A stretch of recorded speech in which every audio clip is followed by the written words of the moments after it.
अब त मलाई ठग प्रमाणित गर्न तपाईलाई कुनै आपत पनि पर्दैन होला, गर्नुस् ठग प्रमाणित। यो देशमा कोही न कोही जेल त जानै पर्छ। सुरुवात मबाट गर्नुस्, म तयार छु, तर सत्यबाट विमुख हुनेवाला छैन। सुरुवात मबाट गर्छु। तपाईले मलाई स्टन्ट गर्नुभयो भन्ने जस्तो कुरा गर्नुभयो, बाँसबारीको जग्गा फिर्ता ल्याउने कुरा स्टन्ट भएछ भने यस्तै स्टन्ट म तपाईबाट अपेक्षा गर्छु। बाल मन्दिरको जग्गा फिर्ता ल्याउने कुरालाई स्टन्ट भन्नुहुन्छ भने माननीय ज्यूबाट म यही स्टन्टको अपेक्षा गर्न चाहन्छु। जनकपुरको 9000 बिघा जग्गाको अनुसन्धान सुरु भएको छ, नरोकेर मात्र स्टन्ट सुरुवात गरिदिनु होला, सम्पन्न गरेर त्यो स्टन्ट गर्नु हुन अनुरोध गर्न चाहन्छु। पतञ्जलिको जग्गाको कामलाई अगाडि बढाएर मद्दत गरिदिनु होला, म तपाईबाट त्यो स्टन्टको अपेक्षा गर्न चाहन्छु। बाँकी रह्यो नक्कली भुटानी शरणार्थीको विषय। यही सदनमा उभिएर एकजना माननीयजीले भन्नुभएको थियो फाइल खोल्छु, एउटा फाइल खोल्यो भने चाहिँ यो गर्छु त्यो गर्छु भन्नुभएको, खोइ खोल्नु भएको भन्नुभएको थियो। फाइल खुलेको 24 घण्टामा सरकार ढाल्नुभयो। कसरी खोल्ने फाइल? 24 घण्टामा। यो देशको बच्चालाई थाहा छ सरकार किन ढल्यो। यो देशको बच्चालाई थाहा छ कसका कारणले सरकार ढल्यो। स्पष्ट छ। केही नियुक्ति र बेचन झा र प्रतीक थापाको पक्राउ बाहेक यो सरकार ढलेको अर्को कुनै कारण जनतालाई थाहा छैन। तपाईहरूले आफूले गरेको सहमति खल्तीमा हाल्नु भएको छ, देखेका छैनौँ। आज यतिखेर यो सदनमा उभिएर म गर्वका साथ भन्न सक्छु 21 सिटको दल, 4 वटा मन्त्रालय, सदनमा विरोध, सडकमा पुतला, अदालतमा मुद्दा, चारैतिर हङ्गामा। यस बीचमा 4 महिनाका बीचमा यति धेरै मानिसहरू, हाई प्रोफाइल मानिसहरूको पक्राउ, केहीको त नाम मैले लिनै हुँदैन। लोकतन्त्र खतरामा पर्छ, प्रेस स्वतन्त्र खतरामा पर्छ। विषय एउटा छ, सक्नुहुन्थ्यो त्यो धान्न। राष्ट्रिय मात्र होइन, अन्तर्राष्ट्रिय कति ठाउँबाट विज्ञप्तिहरू आए, कति ठाउँका मान्छेहरूले विज्ञप्ति चढाउन गए। राजाका पालामा दाम चढाउन गएको सुनेको थिएँ। एउटा विज्ञप्ति नचढाइ त सोसाइटीमै परिँदैन भनेर कोही मानिस पक्राउ पर्दाखेरि विज्ञप्तिमाथि विज्ञप्ति पढाउन जानुभएको होइन। मलाई दुःख लाग्छ माननीय सभामुख महोदय, दुःख लाग्छ। राज्य व्यवस्था तथा सुशासन समितिको सभापति अदालतले पक्राउ पूर्जी जारी गरेको अभियुक्तलाई भेट्न गएर भन्नुहुन्छ म तपाईको पक्षमा छु, तिनीहरूले गलत गरे, म तिनीहरूलाई ठिक पार्छु भनेर राज्य व्यवस्था तथा सुशासन समितिको सभापति सिङ्गो पार्टीका सांसद बोकेर अदालतले पक्राउ पूर्जी जारी गरेको अभियुक्तलाई गएर भन्नुहुन्छ तपाईँ सही हुनुहुन्छ, तपाईँलाई अन्याय हुन दिनु भन्नुहुन्छ। सुशासनको अपेक्षा गर्ने सभामुख महोदय, यति बोलेका कारण मैले कतिवटा एडिटोरियल भोग्नुपर्ने हो, कतिवटा फ्रन्टलाइन खानुपर्ने हो, कति मुर्दाबाद हुनुपर्ने हो थाहा छैन। अब त संसदीय समितिमा पनि तपाईँहरूको बहुमत भयो होला। एउटा राजनीतिक दल 5 महिना अगाडि दर्ता हुन्छ, 5 महिनामा राजनीतिक दल खडा हुन्छ, त्यो 5 महिनामा 21 सिटको दल बन्छ, त्यो सरकारमा जान्छ, 4-4 वटा मन्त्रालय लिएर जान्छ, मन्त्रालयमा बसेर इमान्दारिताका साथ आफ्नो काम गर्छ, जनताको सेवा गर्छ। काम गर्दै जाँदाखेरि एक दिन यस्तो एउटा फाइल खुल्छ कि इतिहासमा कहिल्यै नभएको घटना हुन्छ, 2टा ठुला दल ठ्याप्पै मिल्ने काम हुन्छ भने यो देशमा सम्भावना छ। आउनुहोस्, तपाईँहरू उहिल्यै मिलेको भए हाम्रो जन्म पनि हुने जरुरी पनि थिएन, तर हुन सकेन।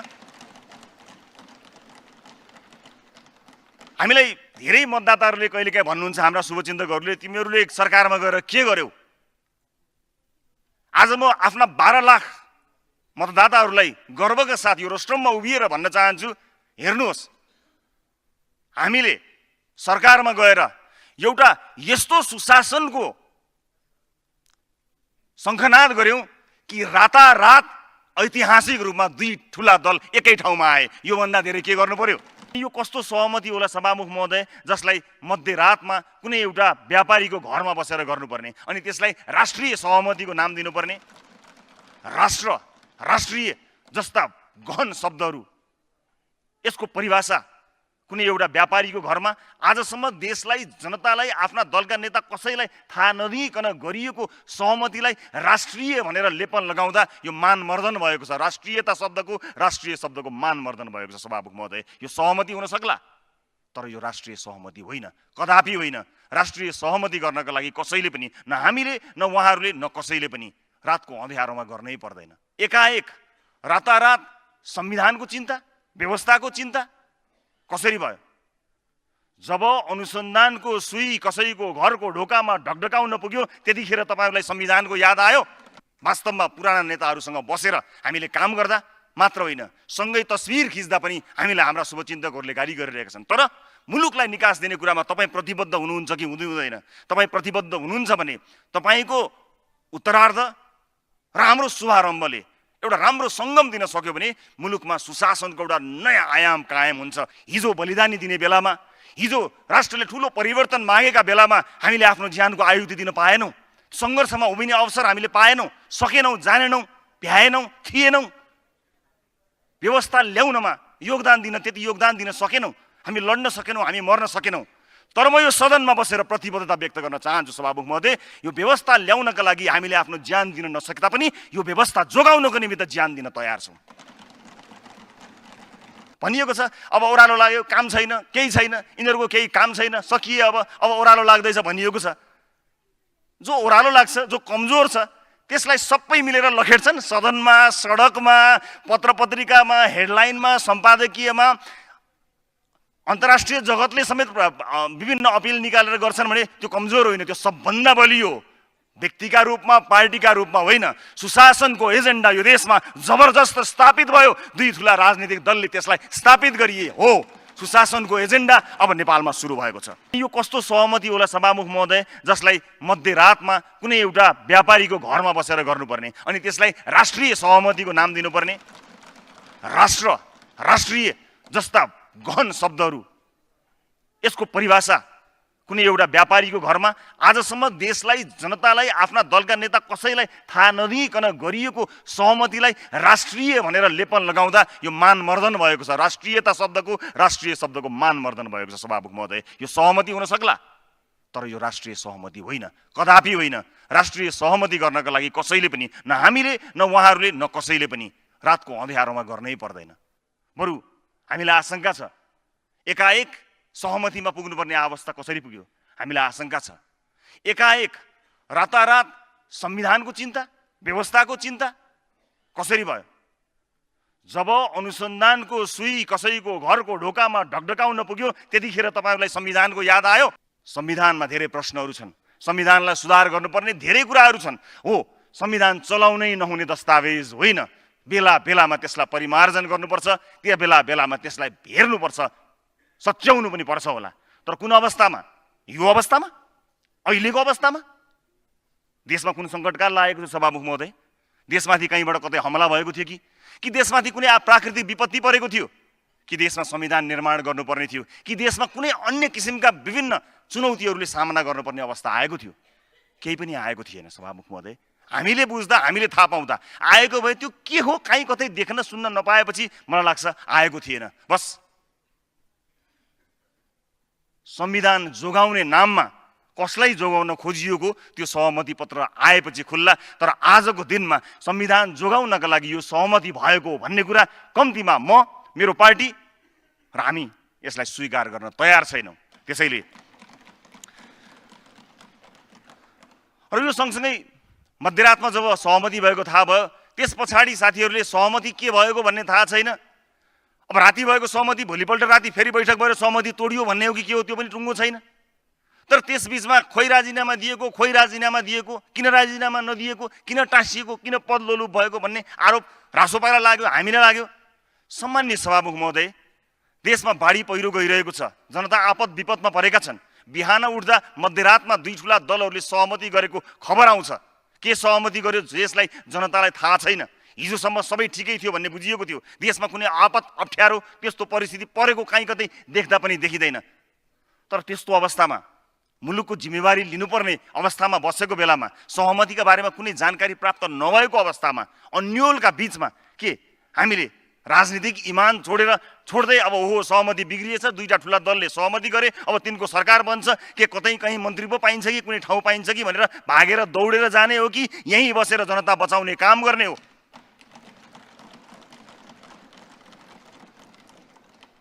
अपरिपक्वताको ट्याग लागेका, केटाकेटीपना भएको ट्याग लागेका हामीलाई इतिहासले कसरी मूल्याङ्कन गर्छ थाहा छैन सभामुख महोदय।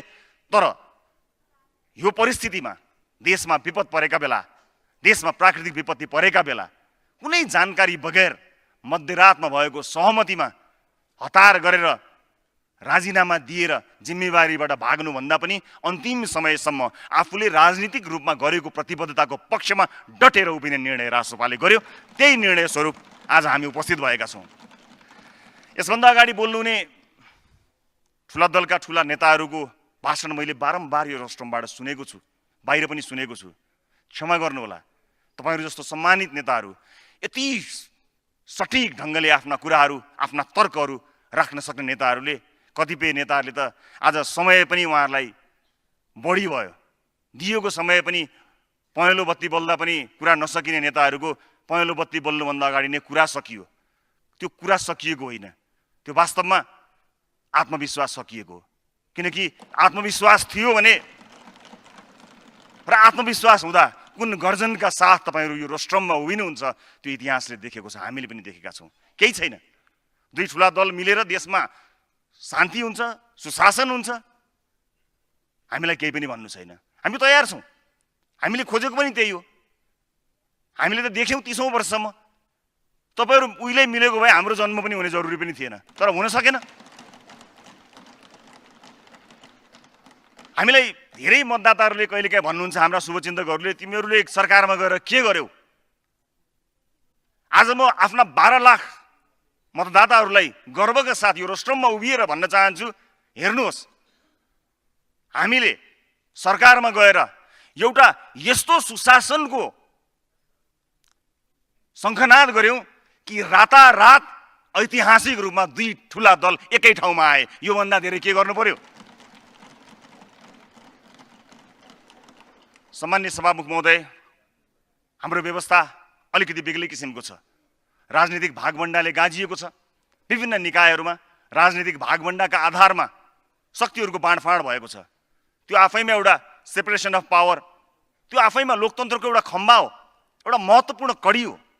दुई राजनीतिक दल मिल्दा साँच्चै नै सङ्कटकालीन अवस्थालाई त्राण दिने, राष्ट्रलाई निकास दिने प्रतिबद्धता हो भने त्यो स्वागतयोग्य गर्ने कुरा थियो। तर जसरी लुकाइएको छ र जसरी भनिएको छ त्यसलाई स्वीकार गर्न हामीले नसकेका मात्र हो। यो खुल्लमखुल्ला भइदिएको भए हामी पनि काहीँ न काहीँ कतै न कतैबाट राष्ट्रिय सहमतिमा असहज हुने काम पक्कै पनि गर्ने थिएनौँ। तर त्यस्तो हुन सकेन। तर यहाँ समस्या अलिकति छ। म सम्मानित सदनको ध्यान आकर्षण केमा गराउन चाहन्छु भने ठुला राजनीतिक दल एकै ठाउँमा आउँदा एउटा ठुलो समस्या पैदा हुन सक्छ। जुन ढङ्गले हाम्रा संरचनाहरू बनेका छन्, जसरी सेपरेसन अफ पावर हामीले परिकल्पना गरेका छौँ, शक्ति पृथकीकरणको सिद्धान्तलाई हामीले जसरी परिभाषित गरेका छौँ, जसरी व्याख्या गरेका छौँ र जसरी त्यसमा हामी टेकेर समाजलाई अगाडि बढाइरहेका छौँ, कतै त्यसमा ठुलो सङ्कट आउने त होइन सभामुख महोदय? त्यस्तो नआओस् भन्ने रासोपाको चिन्ता छ। आज विभिन्न निकायहरूमा हामीले भागभण्डा गरेर राजनीतिक पहुँचका आधारमा, पोलिटिकल स्ट्रेन्थका आधारमा निकायहरूमा भागभण्डा गरेका छौँ। भोलि कुनै मुद्दामा देशका ठुला दरहरू मिलिरहँदा त्यसले लोकतन्त्रलाई काहीँ न काहीँ कतै न कतै असर गर्ने त होइन। हाम्रो चिन्ता त्यति मात्र हो। बाँकी रह्यो प्रतिपक्षको कुरा। रासोपा कस्तो प्रतिपक्ष हो भन्ने कुरा गत वर्ष हामीले देखाइसकेका छौँ। हामीलाई सरकारमा भन्दा प्रतिपक्षमा बस्न रमाइलो छ, हाम्रो प्रभावकारिता बढ्छ, जनताले चाहेका पनि यही हुन्। तर हामीलाई लागेको थियो मुलुकमा रातारात हाइवेज बनाउन सकिँदैन, एक्सप्रेसवे बनाउन सकिँदैन, फ्लाइओभर्स बनाउन सकिँदैन, ट्रेन ट्रामहरू रातारात बनाउन सकिँदैन। तर होप त दिन सकिन्छ नि।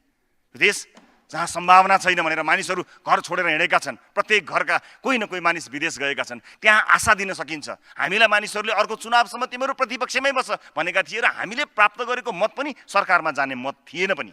तर पनि मैले पहिलोपटक सरकारमा जाँदाखेरि प्रधानमन्त्री पुष्पकमल दाहाल प्रचण्डको सरकारको नेतृत्व हुँदैछ भन्ने थाहा पाएपछि उहाँसँग गरेको यो कुरा सम्मानित सदनलाई बताउन चाहन्छु। मैले उहाँलाई स्पष्ट भनेको थिएँ, म एउटा कुरा स्पष्ट पार्न चाहन्छु। उहाँको राजनीतिक इतिहासमा प्रश्नहरू छन्, उहाँको भविष्य उहाँले चिन्ता गर्ने कुरा हो। तर वर्तमानमा आफ्नो राजनीतिक प्रतिबद्धतामा र सुशासनको प्रतिबद्धतामा मलाई पूर्ण रूपमा सहयोग गर्नुभएकोमा म प्रधानमन्त्री पुष्पकमल दाहाललाई धन्यवाद दिन चाहन्छु।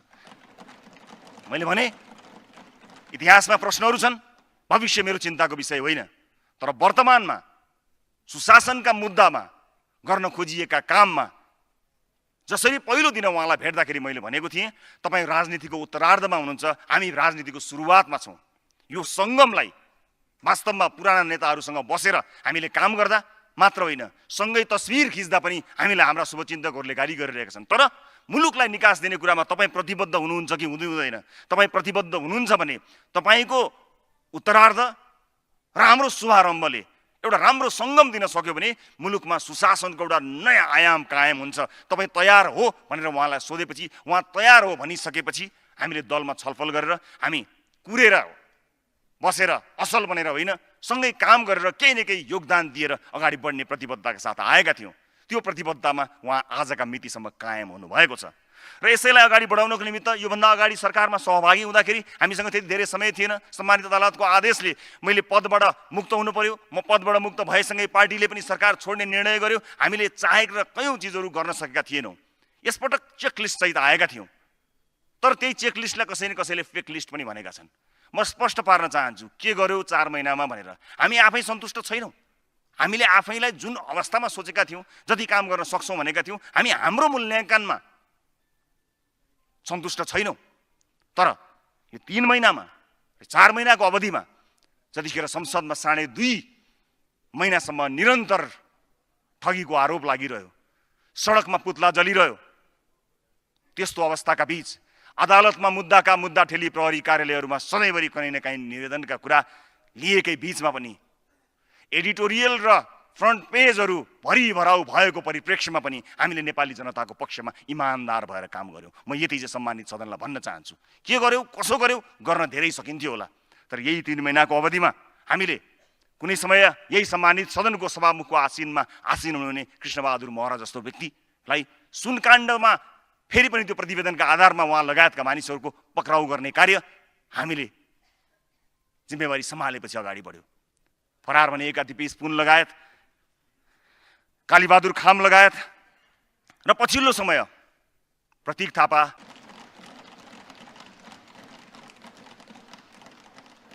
हामी यही सदनमा बसेर हेरिरहनेछौँ। हल्ला सुनिए अनुसार माननीय रमेश लेखक सम्भवतः सम्भावित गृहमन्त्री हुनुहुन्छ अरे। सुने अनुसार तपाईँले मलाई स्टन्ट गर्नुभयो भन्ने जस्तो कुरा गर्नुभयो। बाँसबारीको जग्गा फिर्ता ल्याउने कुरा स्टन्ट भएछ भने यस्तै स्टन्ट म तपाईँबाट अपेक्षा गर्छु। बालमन्दिरको जग्गा फिर्ता ल्याउने कुरालाई स्टन्ट भन्नुहुन्छ भने माननीय ज्यूबाट म यही स्टन्टको अपेक्षा गर्न चाहन्छु। जनकपुरको 9,000 बिघा जग्गाको अनुसन्धान सुरु भएको छ, नरोकेर मात्र स्टन्ट सुरुवात गरिदिनु होला, सम्पन्न गरेर त्यो स्टन्ट गर्नु हुन अनुरोध गर्न चाहन्छु। पतञ्जलीको जग्गाको कामलाई अगाडि बढाएर मद्दत गरिदिनु होला, म तपाईँबाट त्यो स्टन्टको अपेक्षा गर्न चाहन्छु। बाँकी रह्यो नक्कली भुटानी शरणार्थीको विषय। यही सदनमा उभिएर एकजना माननीयजीले भन्नुभएको थियो फाइल खोल्छु, एउटा फाइल खोल्यो भने चाहिँ यो गर्छु त्यो गर्छु भन्नुभएको, खोइ खोल्नु भएको भन्नुभएको थियो। फाइल खुलेको 24 घण्टामा सरकार ढाल्नुभयो। कसरी खोल्ने फाइल? 24 घण्टामा।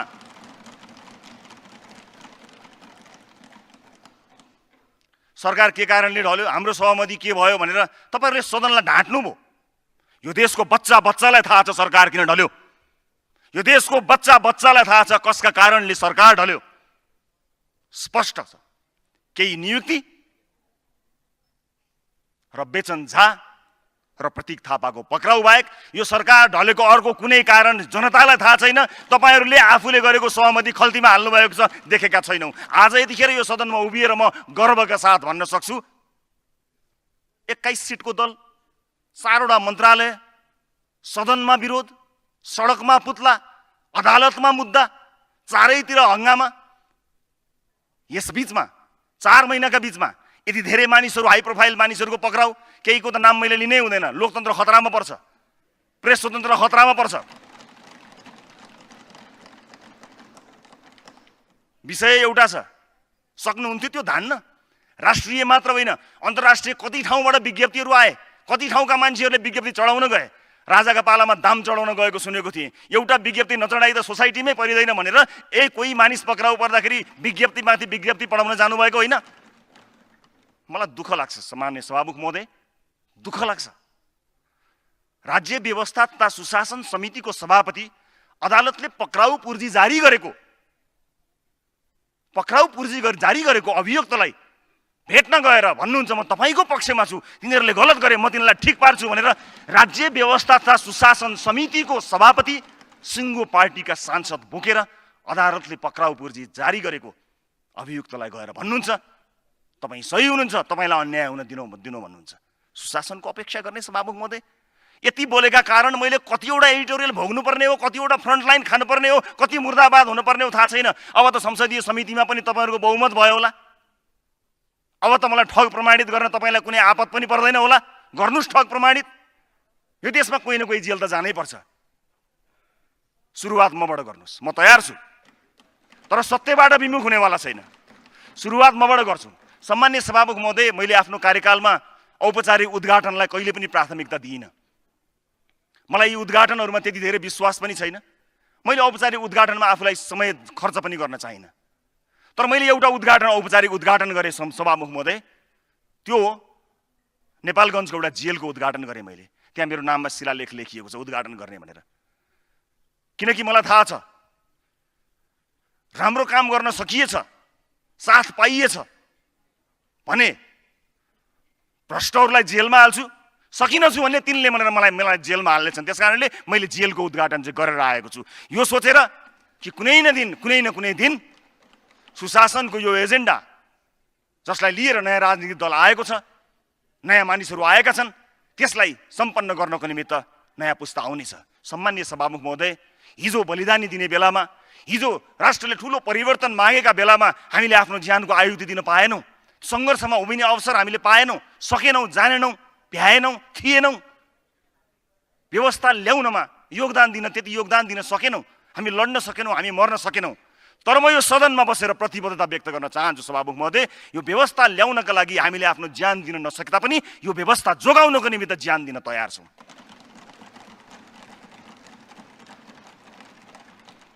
यसलाई तलमाथि हामी हुन दिँदैनौँ, यो म स्पष्ट पार्न चाहन्छु।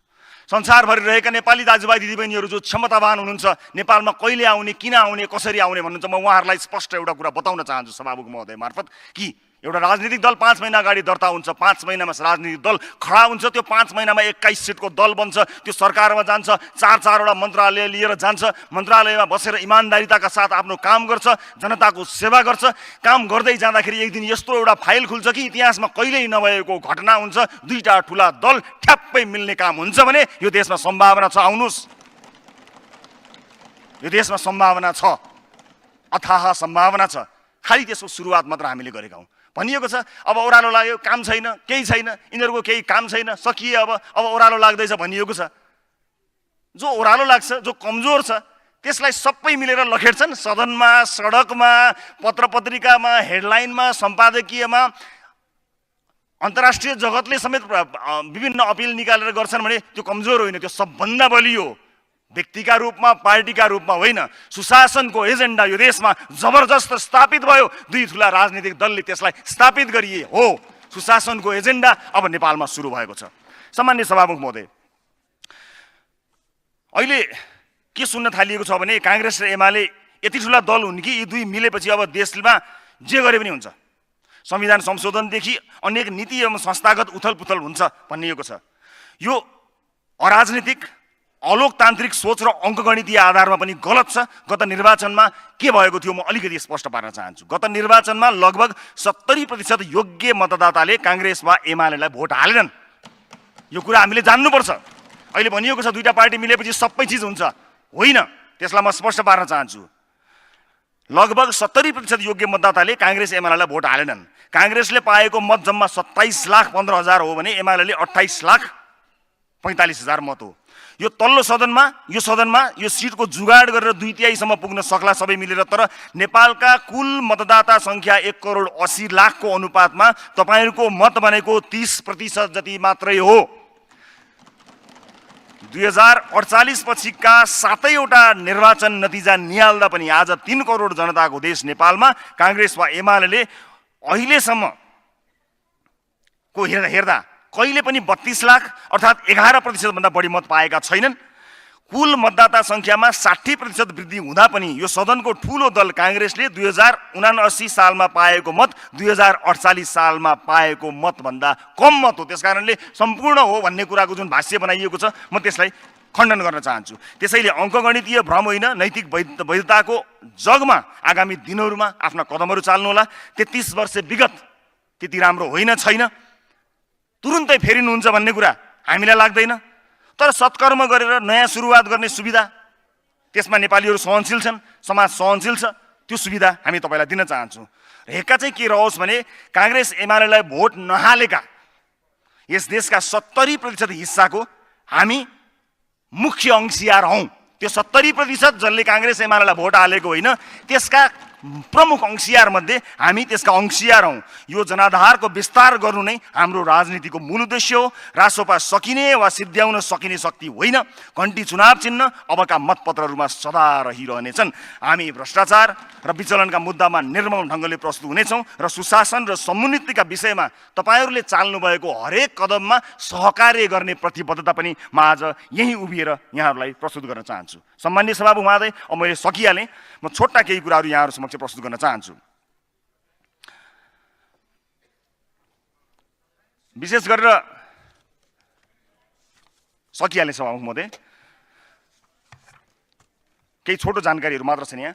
पदभार सम्हाल्दाखेरि सरकारी र सार्वजनिक जग्गाको अतिक्रमणलाई अन्त्य गर्ने पहिलो निर्णयबाट सुरु गरिएकोमा 635 बिघा 1 कट्ठा 10 दूर जग्गा तराईमा र 74 रोपनी 13 आना जग्गा पहाडमा सार्वजनिक तथा सरकारी जग्गा साबिक्य अवस्थामा फिर्ता ल्याइएको कुरामा सम्मानित सदनलाई जानकारी गराउन चाहन्छु।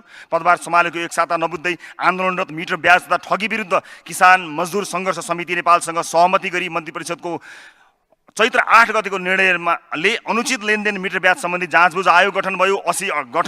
त्यतिखेर मानिसहरू धेरै जसो आन्दोलनरत थिए, सडकमा थिए, उनीहरूसँग सहमति गरेको कुरा जानकारी गराउन चाहन्छु। 10 महिनादेखि सङ्घर्षरत मृतक आरती शाहको परिवारसँग सम्झौता भई नेपाल प्रहरीको अपराध अनुसन्धान ब्युरोको टोलीबाट घटनाको पुनः अनुसन्धान गरी प्रतिवेदन राखिएको छ। त्यसै गरी निर्मला कुर्मी र सुमरदानी थारूको मृत्यु सम्बन्धमा विभिन्न माग राखी अनसनरत रुबी खानसँग 5 बुँदे सहमति गरिएको छ। पछिल्लो 3 महिनामा सीमाबाट हुने अवैध ओसार प्रसार नियन्त्रण गर्न सीमा गस्तीलाई व्यापक एवं प्रभावकारी रूपमा परिचालित गरिएको छ। यसबाट 3 महिनामा जम्मा नेपाल प्रहरीले 1 अर्ब 43 करोड 97 लाख 58 हजार बराबरको र सशस्त्र प्रहरी बल नेपालले 47 करोड 87 लाख 79 हजार राजस्व अनुसन्धान कार्यालयमा बुझाएको भन्सार राजस्व अनुसन्धान कार्यालयमा बुझाएको जानकारी गराउन चाहन्छु। गृह मन्त्रालयको प्रस्तावमा नेपाल सरकारबाट फौजदारी कैद कट्टा नियमावली 2076 मा संशोधन भएको छ। यसबाट सम्मानित सर्वोच्च अदालतको आदेश कार्यान्वयन गर्न रोकिएको कैद कट्टा सम्बन्धी कार्यलाई सुचारू गर्न र कैद कट्टा सम्बन्धी विषयलाई पीडित मैत्री, पारदर्शी र वस्तुनिष्ठ बनाउने कानुनी आधार तयार भएको छ। रिगल काण्ड अब नदोहोरियोस् भन्नका लागि खल्तीबाट पहुँच भएका मानिसहरूले आफ्ना मानिसहरूलाई रिहाई गर्न दिने दिनको कानुनी रूपमा हामीले अन्त्य गरेको कुरा सम्मानित सदनलाई जानकारी गराउन चाहन्छु। त्यसैगरी सार्वजनिक प्रदर्शन, हडताल तथा विरोधका क्रममा हुने क्षति, यदि सार्वजनिक क्षति, सरकारी सम्पत्तिको क्षति कसैले गरेको रहेछ भने कार्यविधि नै बनाएर त्यस्ता क्षति गर्नेहरू विरुद्ध हामीले बिल पठाउने र असुल उप गराउने कार्यविधि तयार गरेको कुरा जानकारी गराउन चाहन्छु। सबै खाले विपदबाट हुने क्षतिलाई समेटेर विपद प्रभावकारी निजी आवास प्रबलीकरण, पुनर्निर्माण तथा पुनर्स्थापना अनुदान कार्यविधि 2081 तयार गरी कार्यान्वयनमा ल्याइएको छ। राष्ट्रिय परिचय पत्रमा विशेष काम भएको छ। हिरासत छल्न अस्पताल बस्ने कार्यलाई नियन्त्रण गर्न नेपाल मेडिकल काउन्सिलको राय लिई कार्यान्वयनका लागि नेपाल प्रहरी र महान्यायाधिवक्ता कार्यालयमा पत्राचार गरिएको छ। र म अब बन्दै गरेको सरकारलाई एउटा अनुरोध गर्न चाहन्छु, हामीले नभ्याएको एउटा अनुरोध, कृपया हिरासत छल्नका लागि अस्पताल बस्ने मानिसहरूले डाक्टरले भनिसकेपछि नाइ भन्न नसकिने अवस्था भएको हुनाले केही नेपाल ऐनमा संशोधन गरेर भए पनि हिरासत छल्नका लागि अस्पतालमा बसेको जुन समय छ, फेरि निको भइसकेपछि त्यो समय अस्पतालमा बसेको समय कैद भुक्तान गर्नुपर्ने नियम पालना गरिदिनको लागि त्यस्तो व्यवस्था गरिदिनुको लागि म हार्दिक अनुरोध गर्न चाहन्छु। सुरक्षाकर्मीलाई शान्ति, सुरक्षा तथा अपराध नियन्त्रणका लागि तोकिएका मुख्य कार्यमा केन्द्रित गर्न विशिष्ट व्यक्तिहरूको सुरक्षा व्यवस्थापन कार्यविधि लगायत कामहरू अगाडि बढेका छन्। गृह मन्त्रालयमा हेल्प डेस्क सञ्चालन गरी दैनिक नागरिकले आफ्ना गुनासो राख्न पाउने व्यवस्था गरिएको छ। त्रिभुवन अन्तर्राष्ट्रिय विमानस्थलको सेवालाई थप प्रभावकारी र छिटो छरितो बनाउनको लागि आगमन र प्रस्थानतर्फ 4 वटा डेस्क थपिएको छ र अहिले जुन गुनासो थियो 37 सेकेन्डमा, सामान्य अवस्थामा 37 सेकेन्डमा एकजना मान्छेले इमिग्रेसन पार गर्न सक्ने गरी चुस्त सेवा बनाइएको कुरा सम्मानित सदनलाई जानकारी गराउन चाहन्छु। मुलुकको प्रमुख प्रशासनिक केन्द्र सिंहदरबार प्रवेशको व्यवस्थापनलाई ऐतिहासिक रूपमा सहज बनाएका थियौँ। अब सिंहदरबार प्रवेश गर्नको लागि कसैलाई चिन्नु पर्दैन, मान्छेको काम भए हुन्छ। आफ्नो QR कोड मार्फत अपोइन्टमेन्ट लिएर कसैलाई नचिनिकन, कसैलाई भन्छुन नगरिकन सहजै सिंहदरबार प्रवेश गर्ने व्यवस्था मिलाइएको छ। राणा शासनपछि पहिलो पटक नेपाली जनता सुरक्षाका लागि सिंहदरबार व्यवस्थित ढङ्गले सुरक्षित तरिकाले खोलिएको जानकारी सम्मानित सदनलाई जानकारी गराउन चाहन्छु। सेवाग्राहीको गुनासो सुन्नका लागि गृहमन्त्रीलाई भन्नुहोस् क्युआर कोडमा प्रत्येक दिन 600-700 गुनासाहरू आउने गर्थे, त्यसको सम्बोधन 2 हप्तासम्म गर्न भ्याएँ। आशा गर्दछु आउने गृहमन्त्रीज्यूले त्यसलाई निरन्तरता दिनुहुनेछ। विपदको पूर्व तयारीप्रति कार्यका लागि हामीले आवश्यक कदम चालेर 1149 मार्फत कमान्ड पोस्ट बनाई 24 घण्टा सेवा प्रवाह गरिरहेका छौँ। कारागारहरूलाई सुधार गृहको रूपमा विकास गर्ने गरी सहजीकरण गर्ने कार्यमा निरन्तरता दिइएको छ। नागरिकता कार्यविधि 2081 लागू औषध नीति कारागार नियमावलीको मस्यौदा तयार गरी रायका लागि कानुन न्याय तथा संसदीय मामिला मन्त्रालयमा पठाइएको जानकारी सम्मानित सदनलाई जानकारी गराउन चाहन्छु। छाउपडी कुप्रथा सम्बन्धी समस्या निराकरणका लागि सहसचिवको संयोजकत्वमा अध्ययन तथा सुझाव समिति गठन गरिसकिएको छ। प्रहरी सेवा अवधि पुनरावलोकनका लागि सहसचिवको संयोजकत्वमा अध्ययन तथा सुझाव समिति गठन भएको छ। तल्लो दर्जाका प्रहरीहरूलाई 16 वर्षमा अवकाश प्रदान गर्ने र 30 वर्षलाई पनि पुनरावलोकन गर्ने गरी यो समिति गठन गरिएको र यो सरकारको नीति कार्यक्रममा पनि व्यवस्था भएको कुरा सम्मानित सदनलाई जानकारी गराउन चाहन्छु। सुन सम्बन्धी अनुसन्धानको क्रममा प्रगति विवरण यहाँहरूलाई बारम्बार प्रदान गर्दै पनि आएको छु। 60 केजी सुनको थप अनुसन्धानका क्रममा हालसम्म 3194.66 केजी अवैध सुन चोरी पैठारी भएको खुल्न आएको, जस अन्तर्गत अनुसन्धानका क्रममा 14 जना नेपाली नागरिक, भारतीय नागरिक 4 जना, 2 जना चिनिया नागरिक गरी 20 जना पक्राउ परेका छन्। यो कार्यभार सम्हालिसकेपछि हामीले गरेको अपरेसनका कारणले हो। भुक्तानी सेवा प्रदायक संलग्न रहेको पेवेल नेपाल प्राइभेट लिमिटेड सजिलो पे मार्फत कुल कारोबार 1 खर्ब 8 अर्बको रहेको भौचर डिपोजिट गरी 81 अर्ब बराबरको कारोबार गरेको देखियो र सो कार्यकालका सञ्चालक समिति कर्मचारीहरूलाई नियन्त्रणमा लिएर कानुनी दायरामा बुझाइएको छ। अवैध सुन पैठारी तथा सङ्गठित अपराध मुद्दा अनुसन्धानको क्रममा छ। 10 वर्षदेखि फरार माओवादी नेता कालीबहादुर खाम पक्राउ परेसँगै अनुसन्धानको तीव्र गतिमा अगाडि बढेको छ र बाँसबारी छालाजुत्ता बालमन्दिर लगायतका विषय मैले बताइहालेँ र विशेष गरेर जाँदै मेरो लिस्टमा पनि लास्टमा र सरकारको पनि लास्टमा भनेको प्रतीक थापा पक्राउ र बेचन झा पक्राउ परेछ। यो संयोग नै होला। सामान्य सभामुख त्यो बाहेक हामीले सम्हालेका अन्य मन्त्रालयहरूका विभिन्न विवरणहरू छन्, त्यसलाई थोरै प्रस्तुत मात्र गरेर बिदा हुन्छु। शिक्षामा राजनीति गरिनुहुन्न भनेर हामीले दलीय राजनीति मुक्त क्षेत्र बनाउनको निमित्त शिक्षा विज्ञान तथा प्रविधि मन्त्री सुमना श्रेष्ठको अभियानका कारण आज देशभर 2941 शिक्षकले राजनीतिक दलको सदस्यता त्याग गरेको छन् र त्यसलाई पनि यहाँ स्पष्ट गर्न चाहन्छु र आशा गर्दछु यो अभियानलाई निरन्तरता दिनुभयो भने विश्वासको मत लिने समयमा गृहमन्त्रीका हैसियतले बोलाइएको हो कि राजसभाको नेताको हैसियतले? कुनै एउटा भाषण राजसभाको नेताको हैसियतमा हो कि गृहमन्त्रीको हैसियतमा हो? त्यो जानकारी पाउँछ अमुक भयो। धन्यवाद। मान्यज्यू बस्नुहोस्। हस्, धन्यवाद। माननीय रवि लामिछानेलाई उप प्रधानमन्त्री तथा गृहमन्त्री र राजसभाको नेताको हैसियतले यहाँ समय नदिएको हुनाले म चुप लाएर बसेको। न मैले जहिले पनि म टाइम काट्ने मान्छे हुँ र मान्यज्यूलाई पनि संक्षिप्तमा आफ्नो भनाइ राख्न अनुरोध गर्दछु। सम्मान्य सभामुख महोदय, म 1 मिनटमा सिद्ध्याउँछु। त्यो 1 मिनट मलाई दिनुभयो भने म यो ठाउँ खाली गरिदिइहाल्छु। मान्यज्यू सरकार बन्न पाएको छैन, त्यताबाट सुरु गर्न थालिसक्नुभयो। वाह, मर्निङ सोज द डे। तपाईँहरूको बिहानीको लागि शुभकामना।